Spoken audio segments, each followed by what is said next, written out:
Advertencia: Tamal Político es un proyecto académico de la Universidad del Tolima con fines pedagógicos. Este espacio no es partidista ni proselitista y busca promover información clara y plural sobre las candidaturas a la Cámara por el Tolima. Todas las candidaturas fueron invitadas mediante sus canales oficiales y los correos registrados ante el Consejo Nacional Electoral.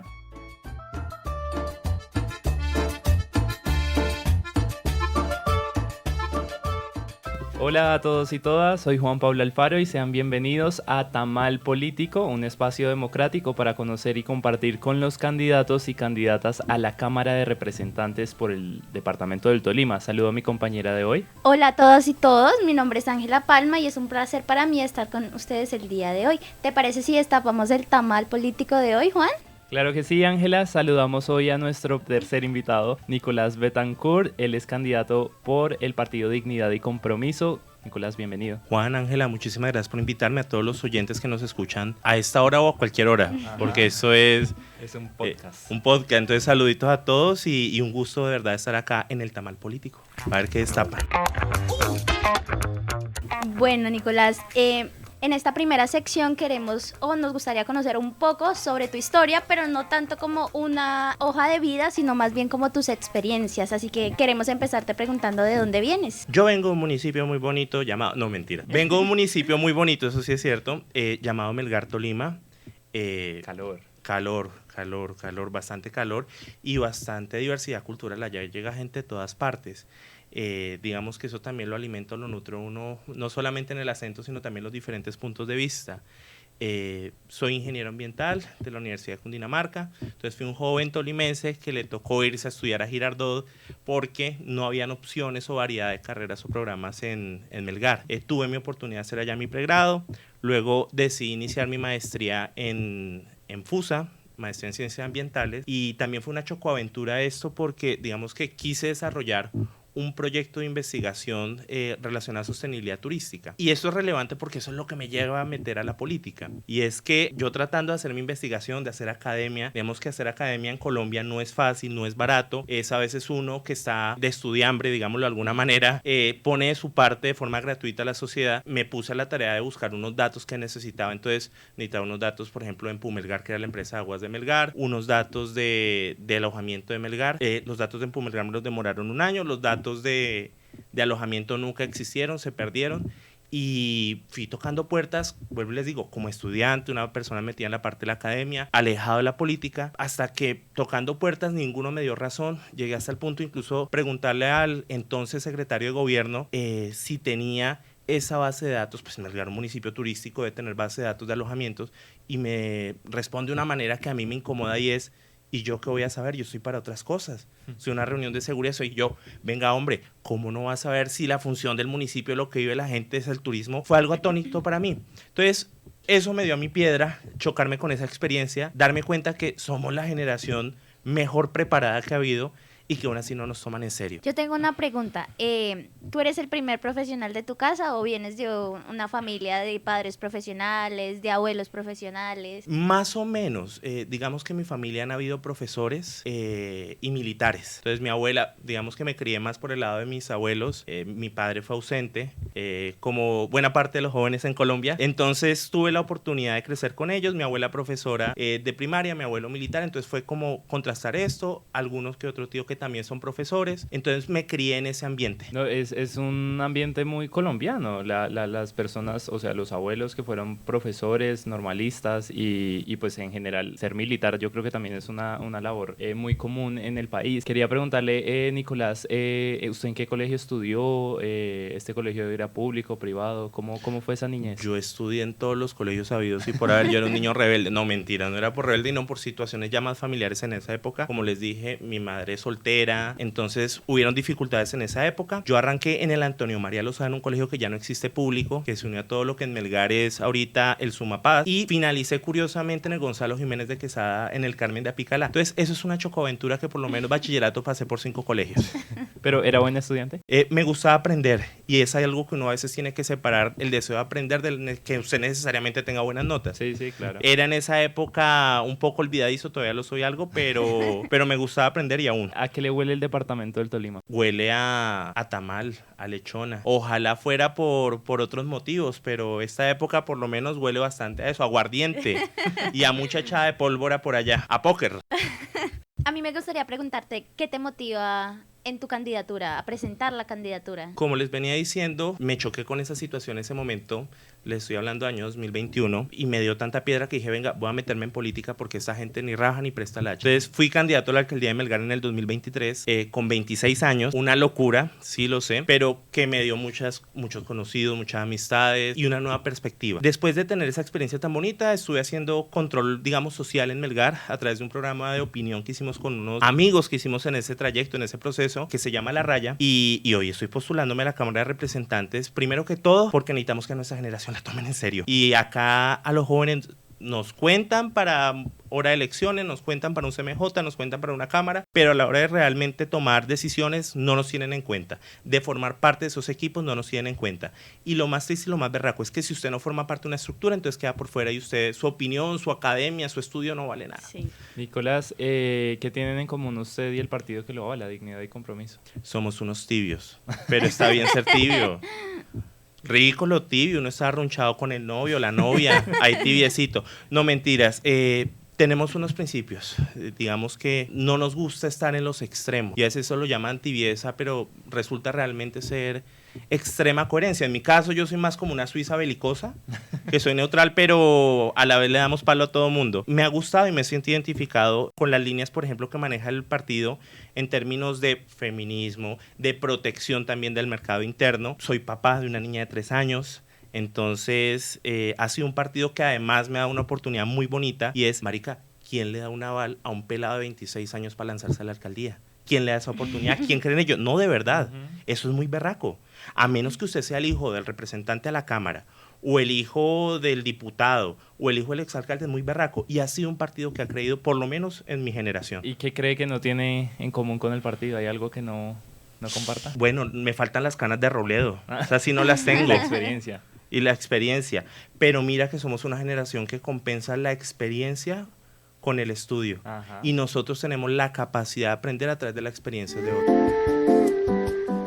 Listo, pues continuamos en la segunda sección de nuestro programa. Ahora pasamos ya a la parte, a la carne de este tamal, y queremos iniciar hablando de los jóvenes. En las pasadas elecciones al CMJ, tan solo el 14% de los jóvenes votaron en el departamento del Tolima. Esto pues es una alta tasa de abstención por parte de los jóvenes en lo que es lo político y en una figura que pues fue creada para ellos. ¿Por qué cree que pasa esto? Mira, acá hay un error muy grande y muy berraco, y es creer que a los jóvenes no les interesa la política.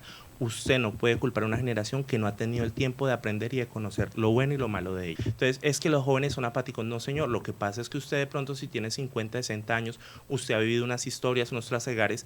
Esta juventud todavía no ha tenido esa posibilidad, hasta ahorita está conectándose.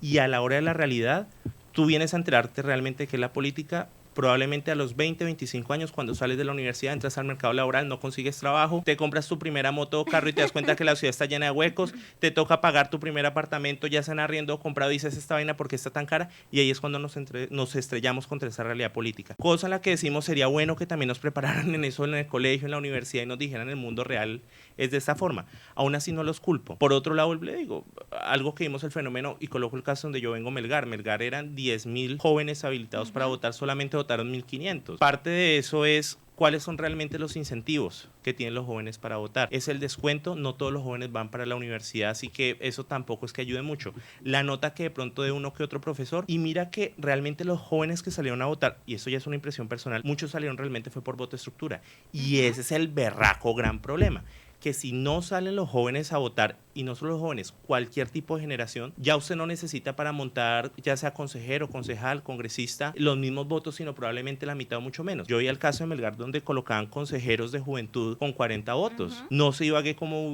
fue directamente la situación acá. En el Tolima, por ejemplo, ahorita retrocediendo al tema de lo que es Congreso, y es que no es solo un tema de jóvenes, votaron solamente de 1.100.000 tolimenses que pueden votar. En 2022 votaron solamente 510.000, como el 40 45%. Y ahora viene un problema muy berraco. Si la gente no sale a votar, ya el politiquero no necesita los 100.000 votos para llegar a asegurar su curul, los 80.000, sino ya le sirven 50.000, le sirven 20.000 votos. Entonces son cosas que realmente tenemos que estimular esa salida a votar por parte de los jóvenes, también empezar a hacerlos a nuestra generación más consciente. Bueno, nosotros que somos millennials y ahorita los Gen Z que están ya saliendo también del cole.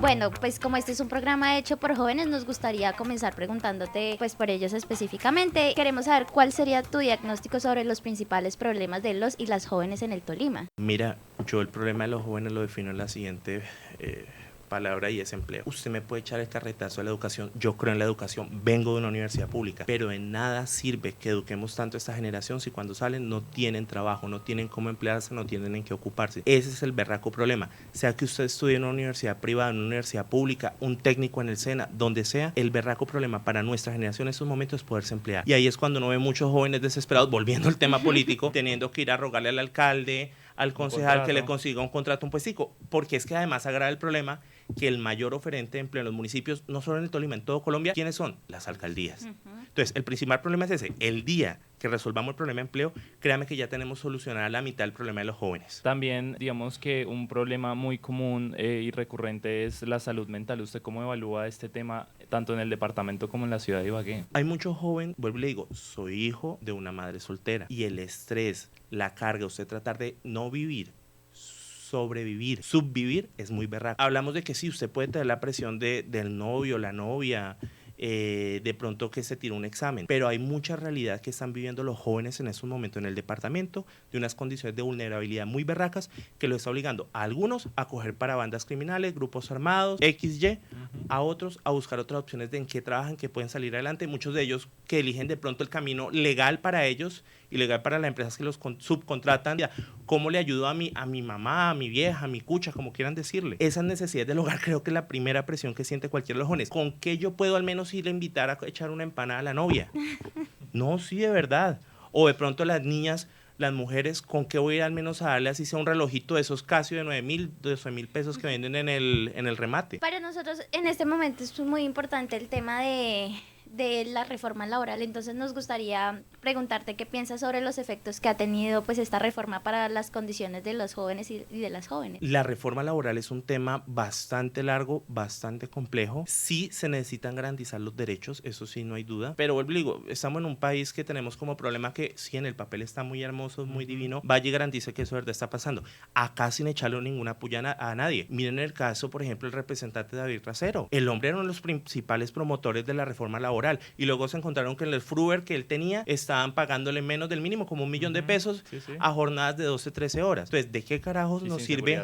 Y sin seguridad social, sin nada. Entonces, ¿de qué nos sirve que en la norma y en el papel esté muy bonito y vaya usted mira la realidad, nada cambió, todo sigue igual? ¿Cómo logra, de ser elegido usted representante de la Cámara, cómo logramos eso? Yo creo que uno de los problemas, yo creo no, lo dicen las estadísticas, es la informalidad en Colombia. ¿Cómo pasamos de esa alta tasa de más del 50% de informalidad a formalizar a estos trabajadores? Sencillo, empecemos como país a creernos el cuento. Empecemos a creer que podemos producir para sacar afuera. Es que gran parte del problema económico y de empleo del país está relacionado a que nosotros importamos más de lo que nosotros producimos y sacamos afuera. Mira, Colombia en estos momentos tiene un déficit fiscal de 6.25%, datos del 2024. Estamos nosotros importando más de lo que nosotros vendemos. Y el chicharrón con esto es que la plática se nos está yendo, no estamos produciendo trabajos y vuelvo, insisto, esto es por no creer en el cuento. Le coloco un caso. La Universidad de Antioquia en pandemia, unos pelados montaron un diseño, un piloto para un respirador artificial.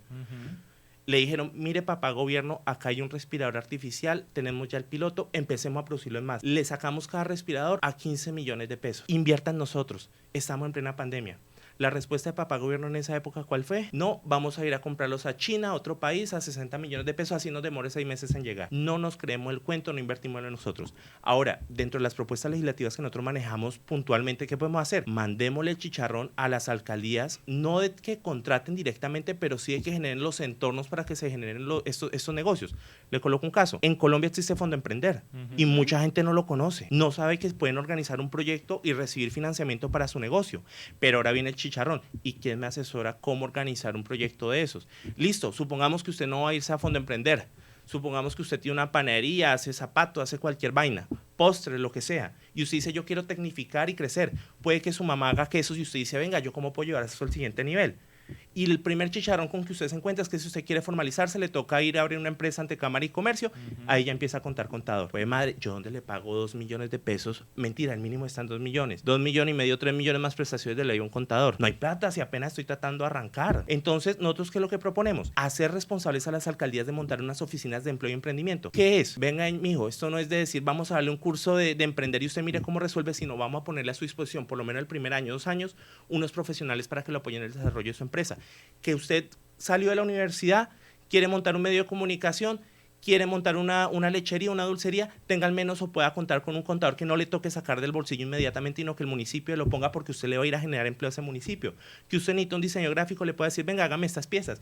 Que usted necesita de pronto formalizar o estructurar una fórmula con la que usted hace el queso, el yogur. Tenga usted un ingeniero de alimentos. Es poner a la disposición de estos pequeños emprendimientos que salen muchas veces de las universidades a que puedan formalizar y que puedan estar apoyados, por lo menos mientras ese bebecito llamado empresa, emprendimiento crece. Y en el tema de empleo es también empezar a vincular. Alcaldía, esto no es solamente decir, venga, nosotros estamos conectando, sino cuántos empleos se pueden generar a través de ese apoyo que se puede dar de contratar profesionales para que asistan directamente a la población de emprendedores. Y ahí se van a necesitar contadores, ingenieros industriales, de alimentos, lo que usted quiera imaginarse. ¿Cuáles son esos sectores que usted ve en el Tolima que debe impulsar la producción local de servicios o alimentos o recursos? ¿Qué sectores cree que hay que impulsar en el departamento? Nosotros tenemos un problema berraco y es que nos quedamos centrados en materias primas. Llámese arroz, papa, yuca. No está mal sentirnos orgullosos de eso. Es con lo que nos han abastecido, con lo que nos han criado desde pequeños, pero es que hay que dar un pasito más allá. Que si usted produce arroz, hombre, de ahí a hacer un cereal de Choco Crispies o similar, no se puede hacer, se puede tecnificar ese proceso. Que si usted produce papas, venga, ¿cuántas empresas tenemos en el Tolima que produzcan un producto similar a los platanitos tajados de paquete? Es empezar a industrializar eso. Entonces, tenemos que mirar qué es lo que tiene el departamento. Hay unos estudios que normalmente hacen las gobernaciones respecto a cómo está distribuida la producción de alimentos y mirar qué podemos empaquetar. Número 1, para poder alargar los tiempos de vida de ese producto y no dejar al campesino tan a la deriva, hijo de madre, si no vendo mi papita, mi arroz, mi plátano, ya se me echó a perder. Y poder empezar a mirar cómo sacamos no solo a otras partes de Colombia, hacia afuera del país, hacia afuera, hacia afuera, hacia afuera. Mira, muchas veces la gente no conoce el jugo de lulo, es porque no ha tenido la oportunidad de que le llegue allá a su país. Y es una delicia. Bueno, Nicolás, a nosotros en esta segunda sección nos gustaría tratar el tema de la educación superior.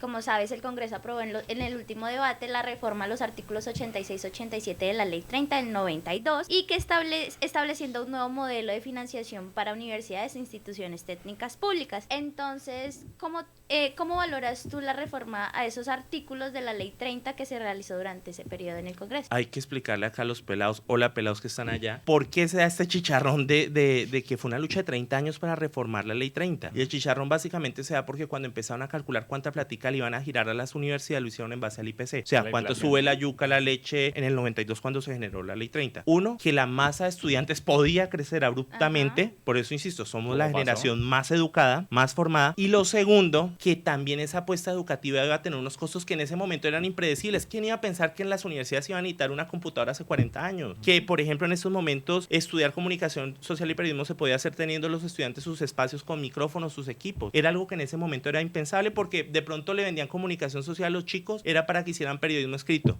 Ahí solo necesitaban una hoja de papel y un lápiz.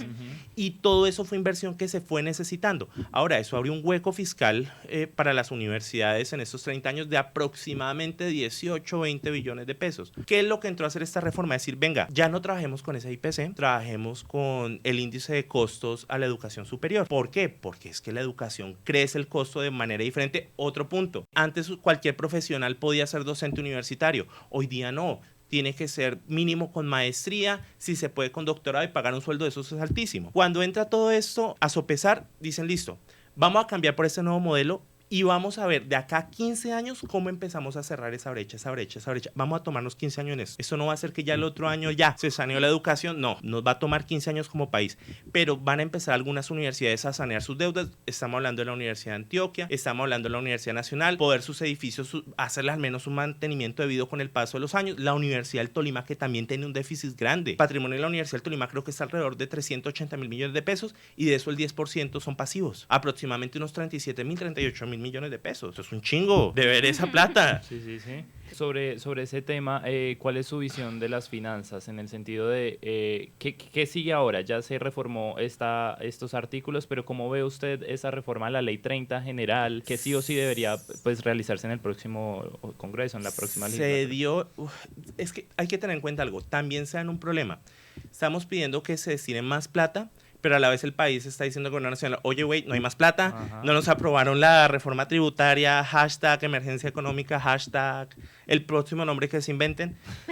Afortunadamente no es de golpe, pero sí tiene que paulatinamente hacer eso. Digamos que sí hay que reconocerle. Yo no soy fan del gobierno Petro, pero algo que sí le reconozco en educación es que se ha hecho una inversión un poquito más alta en el tema de universidades. Ahorita lo que busca la Ley 30 es asegurar que no sea solamente interés del gobierno en financiar eso, sino que se garantice que los próximos gobiernos van a mantener una buena inversión, por lo menos del PIB en educación. Ahora, esto es una solución parcial al problema de la educación, a los problemas que plantea la Ley 30. Vienen otros. Sí, va a entrarle más platas a las universidades públicas en general, pero es que tengan en cuenta que hay otro problema adicional que tienen las universidades territoriales.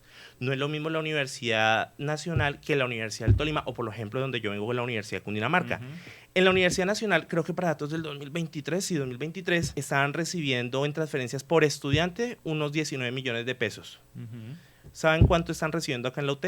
Tengo más o menos una idea. ¿Cuánto? Creo que está como entre 3 y 4. Más o menos por los 3 millones de pesos. Y, por ejemplo, mi universidad, que era la Cundinamarca, como 2.400, 2.500. Hágame el bendito favor, con lo que usted financia, un muchacho en la Nacional ya está financiando 4 acá. Y no se trata de que entonces son más económicas y más eficientes. No, es que la educación en las universidades regionales es difícil, es complicado y uno se ve maniatado. Ahorita la próxima reforma que tiene que haber a la Ley 30 y los estudiantes que dieron esa lucha en 2018, ahora llegará la generación del 2026, tiene que darla, es por el tema de redistribuir nuevamente el presupuesto entre las universidades, que no solo se lleven unas pocas universidades nacionales todo el presupuesto y que en universidades como la del Tolima de pronto tirada y con esos huecos también rezagadas. Hay un tema que a nosotros nos parece muy importante porque lo vemos en esta universidad y seguramente en cualquier pública, y es la democracia interna universitaria. ¿Cuál es su posición sobre la injerencia, por ejemplo, de los partidos políticos en estas elecciones universitarias? Lo vimos en la Nacional con la elección del rector, lo vemos en la Universidad de Antioquia, acá no es caso excepcional. ¿Qué opina usted sobre eso? Acá hay una trampa que le están tirando a los estudiantes, y no solo a la Universidad del Tolima, tú lo dijiste bien, todas las universidades del país. Hay un negocio muy lindo, muy hermoso, ahorita después no me contratan nunca más de profesor en una universidad, muy hermoso, que se armaron las directivas de las universidades.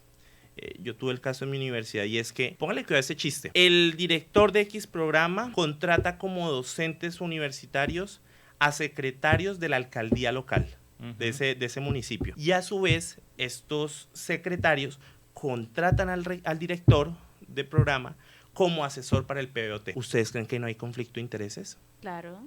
No, para nada. No, para ellos no. Jamás. Bueno, ahí entra un segundo punto, y es algo que nos han querido meter como un sapo a todos los jóvenes, y es que algo, si no lo pillan no está mal, si es legal no está mal. No, es que algo que no sea legal, o sea, algo ilegal no necesariamente significa que no sea antiético. O sea, esto es legal, no significa que no sea antiético. Y eso está pasando con las universidades en estos momentos. Se armaron un negocio de yo te contrato, tú me contratas, más además las estructuras que tienen las mismas universidades entre docentes y administrativos en otros departamentos. Eso en el Tolima no ocurre.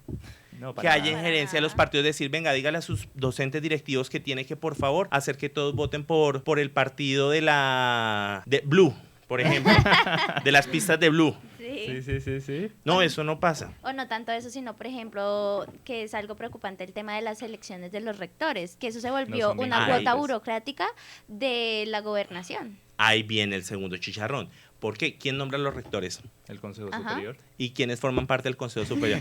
Bueno. Busquemos quiénes son los miembros del Consejo Superior. Eso lo buscan en Google. Y sobre ese tema, ¿cómo sería esa reforma que ustedes, desde Dignidad y Compromiso y de ser elegido usted representante de la Cámara, la ve? O sea, ¿cómo es esa democracia universitaria que plantearía esa nueva ley? Tendría que por lo menos limitarse el poder o la injerencia que tienen las gobernaciones, que las gobernaciones controlan por lado y lado. Y eso necesita... ¿Por qué controlan por lado y lado? Porque manejan recursos que van para las universidades, uno. Y por otro lado, hace parte del consejo que elige. Ajá. Entonces, sin contar además el chicharrón de la injerencia del gobierno nacional, que también tiene su cuota en los consejos superiores. Entonces, acá es donde toca reevaluarse si nosotros queremos seguir manteniendo unos consejos universitarios, superiores universitarios técnicos o politiqueros. Y en ese caso, ¿cuáles van a ser los requisitos para formar parte de eso? Por ejemplo, ahorita el último caso fue el de Juliana Guerrero, la chica, la joven, que el pedo nunca fue porque fuera joven, sino porque, mija, usted no hizo esa carrera, usted dónde se sacó ese título, la iban ya a nombrar viceministra de Juventudes y como no pudieron, ahorita la metieron como parte del Consejo Superior, si no estoy mal, de la Universidad del Cesar. Ajá. Sí. Y hace unos días la Fiscalía Ya. la llamó Ya imputó cargos. Claro. por falsedad del Fraude, documento. ajá. Ahora hay Fraude la pregunta, procesal. ¿cuáles son los requisitos para no formar parte de ese consejo? Un tema que a nosotros nos resulta realmente lamentable es que muchas veces esas elecciones de representantes estudiantiles, primero es un representante ante un consejo superior. En otros países, por ejemplo en Argentina, hay al menos 3 consejeros en los superiores de esas universidades públicas. Acá solo hay uno, no hay representantes realmente, por ejemplo, de los administrativos, de las personas no docentes en la universidad pública. Y esto resulta pues conflictivo porque realmente no llegan a representar actualmente, bueno, lo podemos decir, acá en la Universidad del Tolima hay un señor de unos 40, 50 años, que no, el problema no es la edad, por supuesto, el problema es que nunca, o sea, nosotros como representantes tenemos acceso a él y es quien nos representa. Entonces, que consideramos que eso pues también tiene que estar ¿Cómo en se la... hizo elegir? Es una... Es a una través historia de- extraña. Sí, básicamente porque digamos que hubo una primera consulta y ganó el voto en blanco, muy raro, Sí. pero increíblemente la gente salió a votar en blanco por el computador, porque Ajá. además acá las elecciones son virtuales, entonces mucha transparencia debatible, pero entonces es eso, es precisamente... No diga eso que después no nos dejan volver No, a entrar a la no. universidad. No me dejan grabar más acá. Entonces, la idea es esa, o sea, conocer cuál es su postura respecto a eso, respecto a cómo logramos que los estudiantes realmente participen más activamente en la universidad y que seamos veedores pues de los recursos, porque muchas veces pasa eso, es que los clanes políticos pues se adueñan de las universidades y pues sí, excelente que vengan más recursos, pero cómo logramos que haya también esa transparencia y que no se los roben, básicamente. Listo. 2 cosas puntuales ahí. La base de las universidades es... La base de toda empresa es el cliente. ¿Y el cliente de una universidad cuál es? Los estudiantes. Los estudiantes. Imagínense un estudiante, los estudiantes sin representación. Uno contra toda esa gallada. Pero es que acá viene lo segundo. Toca volver obligatorio por lo menos el voto en universidades. ¿Cómo? Toca revisar. O pueden colocar una multa o generar un descuento adicional por votar o no permitir la matrícula si usted el semestre pasado no votó. Bien. Pero toca tomar carta en el asunto. ¿Por qué? Porque es que hay personas que uno no sabe de dónde salen y terminan tomándose poderes en los campos de representación. Mira, hay universidades que uno ve incluso que el cargo de representante de graduados se hereda. Se hereda. Tú eres mi ungida, toma la bendición. Eres la ungida del rector. Eres el ungido del alcalde del pueblo que votó, mandó a su gente que era egresada a tu universidad para que fuera a votar. Eso pasa. Claro. Eso pasa. Y lo segundo, pónganse en contacto con los graduados. Y ese es un problema que, mira que se arman chistoso. No sé si pasa acá, pero por lo menos lo hablas de mi universidad, la Universidad de Cundinamarca. Los estudiantes normalmente, elecciones se hacen entre semanas, que es cuando los muchachos están en horario laboral. Pero, por ejemplo, elección de graduados o eventos con graduados se hacen solamente los sábados. ¿Usted en qué momento los va a encontrar a los dos? Cuando hace una asamblea con todos los miembros, todas las partes. Esas son cositas para evaluar, pienso yo. El tercer tema de esta entrevista, lo primero que quiero decir es que este podcast tiene como propósito explicar temas muy difíciles a las personas en palabras muy fáciles. Y entonces un tema que es poco conocido es el Sistema General de Participaciones. Nicolás, ¿usted cómo le explicaría a las personas del común qué es eso y cómo se come? Listo, es como cuando su mamá lo manda a usted a que haga las compras. Y entonces le dice, me hace el favor, mi hijo, va al supermercado. Pero antes de ir al supermercado tiene que pasar por la carnicería para que garantice que compró la carnecita y no se gastó por allá las cosas en chuches, en galletas, en nachos con queso, en otras huevonadas. Qué pena la expresión. Tranquilo. Cuando compre, asegúrese ya cuando llegue usted allá al de uno, Ara, la tienda Don Pepito. ¿Acá cuál es? Mercacentro. Toca hacerle la cuña a Mercacentro, sí, apoyemos claro. Lo nuestro del Tolima. Cuando vaya usted a Mercacentro, ¿cuál de uno? Eso ya huele a feo, eso no es tolimense. Le digan, bueno, primero antes de ponerse a comprar, compre la leche, compre las galletas, compre el pan, compre el jabón. Básicamente el Sistema General de Participación lo que dice es, listo, papá Estado te va a transferir una platica, pero usted me tiene que garantizar que primero, antes de usted gastarse, como diría el meme de la vendedora de rosas, antes de mecateármelo en cositas, sí, sí.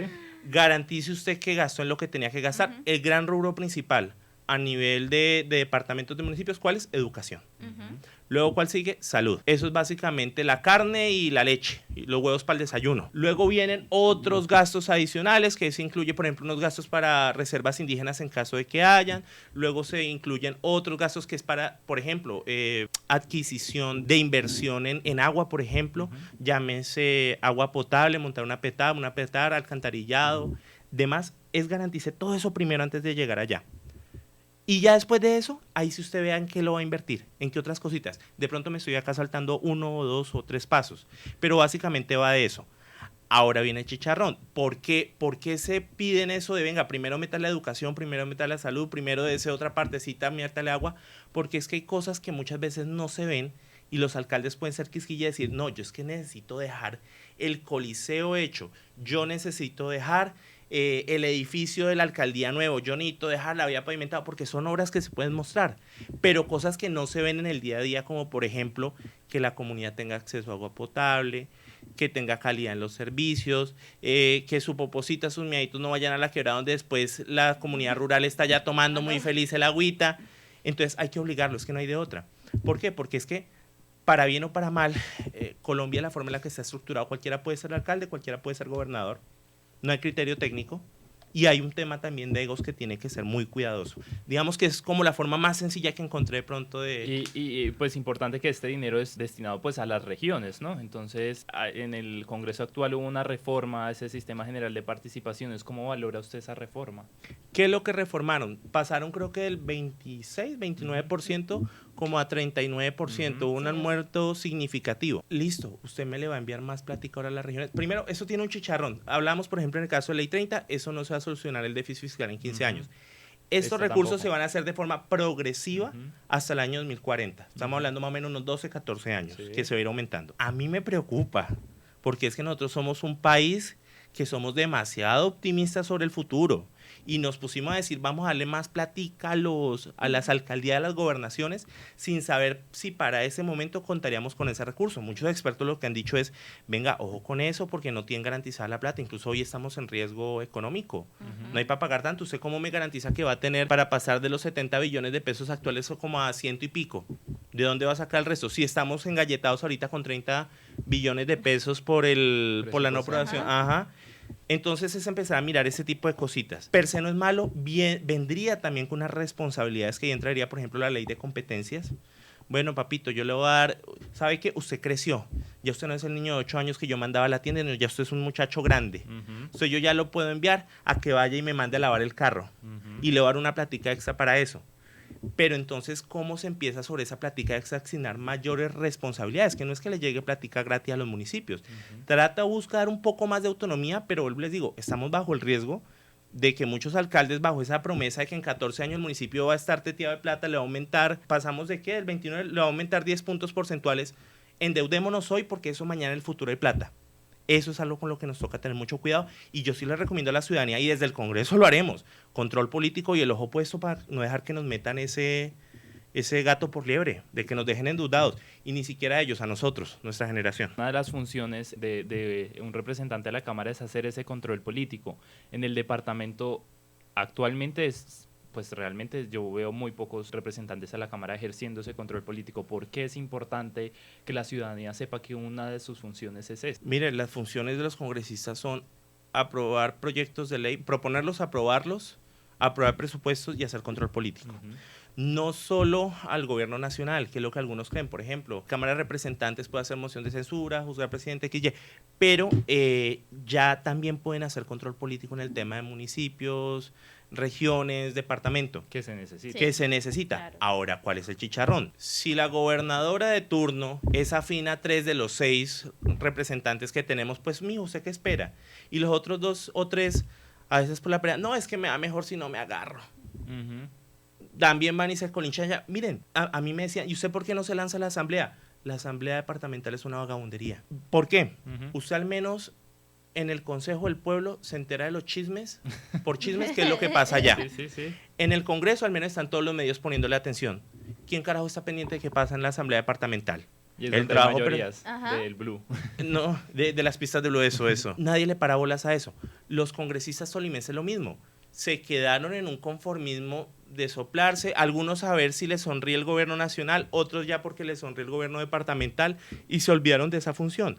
Acá es importante llegar al Congreso y que hayan congresistas que le jodan la vida a los políticos. Usted tiene la forma de conformar una UTL, unos buenos abogados que estén revisando, bueno, ¿qué pasó con el puente de la 60 acá en Ibagué?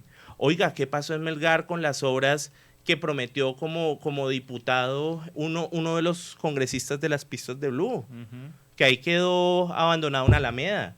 ¿Qué pasó con cuántas obras en el departamento? Mire, es una responsabilidad que tienen, pero se hacen locos. Y es más, en algunos casos, el que medio quiere reclamar a veces le termina saliendo el tiro por la culata. Que fue, por ejemplo, ahorita en estos casos, ya no de las pistas de Blue, sino del girasolcito, cuando fue a reclamarle a la de las pistas de Blue, a la gobernadora. Sí. Entonces salió el director de la Unidad Nacional de Gestión del Riesgo antes pegándole un regaño. Entonces acá es todos con todos juntados y nadie tiene realmente una diferenciación ideológica ni unos principios en el Tolima. Hay que admitirlo. Y por eso les digo, si no toman en serio esta gente al departamento, al trabajo, a la función, y nos están llevando a arrastrar de paso a nosotros los jóvenes, marica, nos toca apropiarnos de esta vaina. Así es. La participación electoral al Congreso en el departamento es muy baja. O Sí. sea, no ronda más del 50%. ¿Por qué o cómo hacemos nosotros para que la gente sea consciente de que este 8 de marzo tiene que salir a votar, pero votar a conciencia, saber a quién le está dando el voto y exigirle también a su candidato o candidata a la Cámara o al Senado, pues que resuelva, que responda por sus acciones? El otro día estaba en el Carmen de Apicalá, fui a una tiendita donde cuando estudiaba allá iba a comprar las cositas y le dije, vecino, no hay que... Me dijo, viene usted a hablarme de política, es que ya todos me tienen desilusionado. ¿Quién es el candidato? Y le dije, yo, que a cada uno de joven sin plata le toca uno mismo a la cara, hola, no hay para contratar personal. Pero bueno, el punto de esto es, el señor me manifestaba que estaba en un desconsuelo y no creía ya en la política. En el momento en que la gente dice eso, ya los politiqueros ganaron. ¿Por qué? Porque ya no necesitan los 150,000, 200,000 votos, 300,000 para asegurar una o dos curules, sino ya les sirven 50,000, 70,000 votos. Primero, si usted cree eso, déjeme decir que le está ya regalando a ellos el cargo y les está haciendo eso un favor. Salga y vote, así sea de piedra, de putería, revise, eso sí le recomiendo, pero salga y vote. Y lo segundo, estamos en un departamento donde nos han dado muchísimo palo y a veces unos agarrones pendejos, como por ejemplo el que tuvo el año pasado la gobernadora con el gobierno nacional, dejaron 15 días a los niños sin PAE. Revise ese tipo de cosas. Y ya esto no es un problema de izquierda o derecha, ya es un problema de ambos, de que se quedaron en un conflicto y una pelea. Entonces, busque, hay opciones diferentes. Ejerza su derecho al voto, no se la deje fácil. Y acá invitarlo a votar este domingo 8 de marzo, Dignidad y Compromiso. Tenemos unas propuestas serias, invitarlo a que las lean, ahí se las tenemos desglosaditas en Facebook, en Instagram, para que las escuchen, pero sí, salga y vote, no se la deje fácil.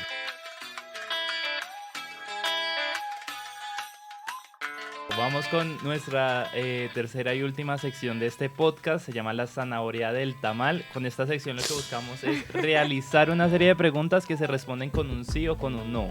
¿Listo? ¿Preparado? Dispara. Entonces, iniciamos. Bueno, ¿apoya mantener la política de paz total?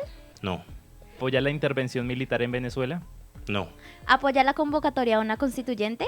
no, ¿Apoya el aumento del 23% del salario mínimo vital decretado por el gobierno nacional? no hay forma de decir medios, ¿cierto? No. Muy tibio. Muy tibio, Sí. yo preocupante. ¿Apoya la despenalización total del aborto? Sí. Apoya la reducción del Ojo, salario. ojo con eso. Ahorita, esto queda grabado y después. Hay que tener en cuenta que hoy la Corte Constitucional se pronuncia sobre, se puede hacer hasta 24. semana 24. Hasta la semana 24. Y vuelvo y le digo, acá no nos podemos poner, y con todo respeto, yo tengo una hija, pero acá no nos podemos poner de moralistas, bajo las circunstancias que tienen muchas personas, a obligarlas a la maldita sea a que tienen que sí o sí tener hijos, cuando usted no va a ser el que los va a criar, van a ser esas personas. Listo. ¿Apoya la reducción del salario de los congresistas? Sí, igual se dio, y ahorita en estos momentos tienen que estar pendientes porque había un profe que estaba haciendo una convocatoria para un referendo casualmente al respecto. Búsquenlo, googleenlo, como diría el profe Fajardo, googleen. ¿Apoya eliminar o reducir las regalías directas a las regiones? Que son focos de corrupción, pero diría que no, toca es aumentar el control. ¿Apoya aumentar el pie de fuerza militar en zonas rurales en el Tolima? Aumenten el pie de médicos, de profesores, de escuelas, y ahí sí me cuentan. ¿Apoya restringir proyectos mineros aunque afecten ingresos del departamento? Sí, Y soy ingeniero ambiental. ¿Apoya el porte legal de armas para No. civiles? Bueno, esta es una... Ahorita quedo como un hippie. Esta es una pregunta que nos interesa bastante. Si usted resulta elegido como representante a la Cámara, ¿se compromete a regresar al podcast Tamal Político de resultar electo? Hágale. Bueno, pues ahí lo tienen. Mire, Nicolás. estás manifestando. ¿Alguna última reflexión que le quieras dejar a las juventudes del Tolima? Sí, la vieja generación montó un mal negocio, tanto los políticos como los ciudadanos. Coloco el caso de Melgar. Mucha gente a veces, o bueno, del Tolima, en elecciones te votan 100.000 pesos, un mercado, para tener tu voto. Ay, Un esa, tamal. tamal o lechona. Eso, tamal o lechona. ¿Cuánto No, ya quiere? el presupuesto está bajo, así que toca tamal, toca tamal. ¿Y el chicharrón con todo esto cuál es? Nada es gratis en esta vida. Y son gente, por ejemplo, el caso de Melgar, se quedaron hace 2 años y el año pasado sin transporte escolar, por lo menos fueron 3 meses en esos 2 años, y en la zona de la cordillera, ir y subir un niño y volverlo a bajar, son 5.000 de ida, 5.000 de vuelta, son 10.000 pesos diarios. Por 20 días son 200.000 pesos. Por 3 meses son 600.000 pesos. Puede que le hayan dado lo que sea que le hayan dado o no, no me consta, a una persona, pero creo que fue un mal negocio para el ciudadano haber aceptado eso, porque si recibió algo, ya por derecha le quitaron 600. Y el político también es un mal negocio, porque el político se ve amarrado a ver de dónde consigue desesperadamente plata para pagar todo eso. Bueno, pues ahí lo tienen, Nicolás Betancourt por el partido Dignidad y Compromiso. 104. Muchas gracias. 104.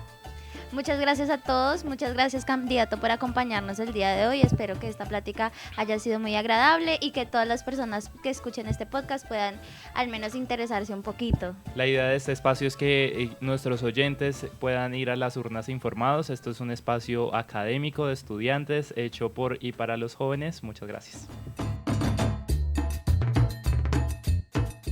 Este es un podcast realizado por los estudiantes del semillero de partidos políticos y sistemas electorales. Agradecemos a Tu Radio por ser nuestro espacio común. Hoy contamos con Laura Ávila y Camila Torres en el máster. Como anfitriones nos acompañaron Paula Millán, Juan Pablo Alfaro, Laura Puentes, Juan Manuel Arteaga, Ángela Palma y María José Cubilles. Agradecimientos especiales a Lady Patiño y Ramiro Gómez. En el acompañamiento académico nos orientó Marta de Valencia. La producción fue de Juan Pablo Alfaro y hasta un próximo capítulo.